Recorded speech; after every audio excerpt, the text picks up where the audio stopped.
Commutalism.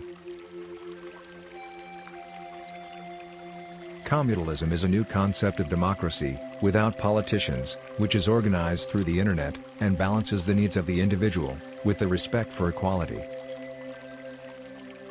In commutalism, the citizens would vote directly for the laws, and not the politicians. In other words, instead of voting, in hope that a politician will respect the trust of the citizens, to pass the laws they desired, in commutalism the citizens themselves would vote directly for the laws, by simply clicking on a keyboard. Such a form of government would eliminate the public cost of politicians, and most importantly, the cost of their corruption.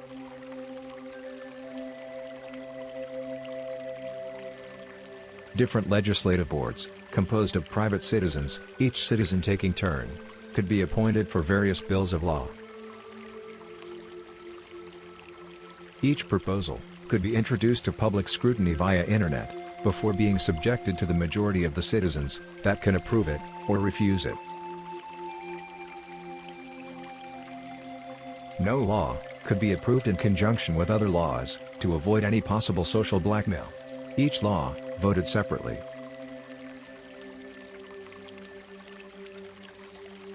One police body, composed of a larger number of citizens, also taking turn, could be formed to enforce the laws, whenever asked by the individual citizens. Monetary funds could be allocated for different social programs, and anybody could log in to see balance sheets and solvency of these funded programs.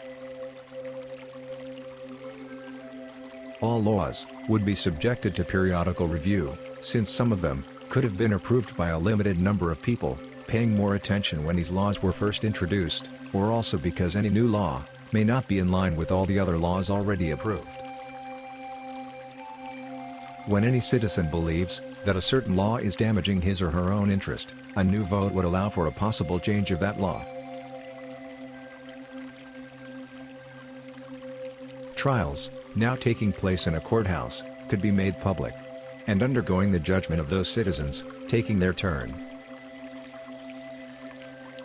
Any citizen would have the right to vote, or not to vote.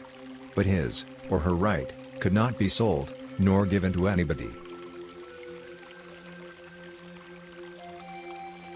This system of laws could manifest for the first time, one democracy, as it was originally intended. In order to accomplish that, it should be established that all human beings have the right to enough food and potable water.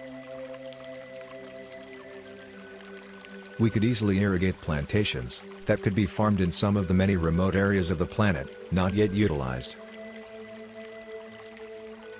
Edible vegetables can be farmed and produced with automated mechanisms to be prepared, packaged, and transported until ready for their consumption. A program like this could be funded by a common effort from the wealth already acquired by all populations.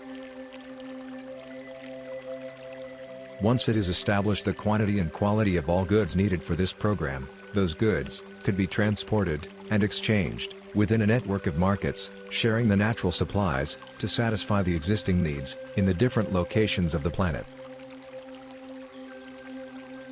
This program, created to sustain everyone, should be in constant evolution, to provide a standard of living in tune with the contemporary wealth of its time. All remaining goods, exceeding those allocated to satisfy the existential needs, could instead be exchanged, in a new form of capitalism. New and transparent free markets rules will be applied for the trade of all superfluous goods. In regard to the transfer of private goods or services, every single transaction would have to be reported on the net to become visible, just like an invoice made public. Each private transaction would be taxed and simultaneously paid, with one same fixed percentage applied for everyone. In such a system, all private properties and their owners, like also all money transactions and trades of private property, must be publicly reported on the net. This is to prevent unlawful transactions and root out corruption.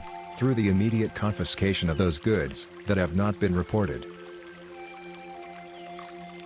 Moreover, to reduce greed and restore the financial equilibrium worldwide, it will be enough to eliminate the concept of inheritance. The private property of the people will be returned to the state after the death of each person, to be auctioned among all citizens. People could spend as much as they want to educate their children, but inheritance and donations would not be allowed.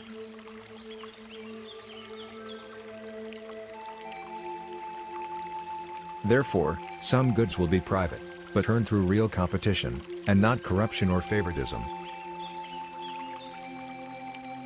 Once the survival is guaranteed for everybody, there will be no need to be tolerant with crime as we are today, when the same crime is a consequence of our corrupted system.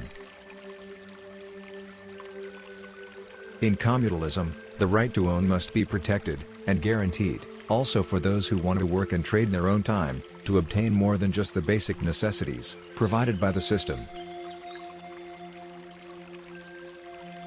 Those people who will have contributed to the functioning of the social mechanism and work to have more than what is guaranteed will also be able to obtain superfluous goods. These goods could be placed in a state auction, as if they were the treasure bonds of a country, for a bidding reserved among those who can dispose of means of exchange gained through work.